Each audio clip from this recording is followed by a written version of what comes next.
Have you ever seen Bill Gates speak, either online or in person? He's actually quite flat, a bit dry in his delivery. He's not as scintillating and fascinating to listen to as one would hope. He gave a TED Talk quite a few years ago where he started out the TED Talk and he had a jar filled with leaves, but it was jammed full of mosquitoes. And he took the top off the jar, opened it up, let out all the mosquitoes into the audience and said, "Why should poor people be the only ones who get malaria?" So, two effects of that. There are two reasons for him to do that. He's not that sort of fascinating of a speaker, so they sort of sat up and took notice. They're listening. He grabbed their attention, and he needed to describe the problem in a way that would made it real and relatable to his audience. And his audience doesn't worry necessarily. It's a Western audience. They don't worry about mosquitoes with carrying malaria. So he made it real for them, that they could relate to the problem immediately.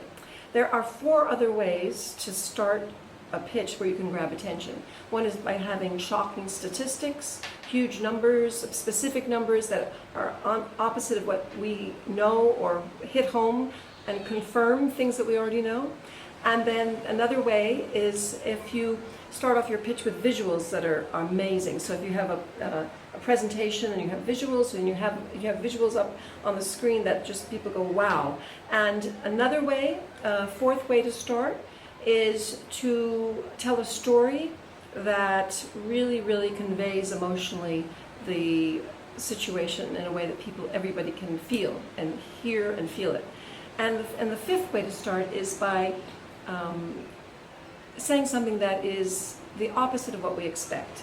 For instance, if you had a woman who had her head shaved and tattoos all over her face or had her whole body, and if she got up and started to say, "When I went to Harvard," that's an unexpected opening, right? So she grabs their attention. And so anything that you have in your own situation that is sort of the opposite of what we believe but could grab our attention in the beginning helps us to remember you. And that's what you want when you pitch. You want them to remember you right away.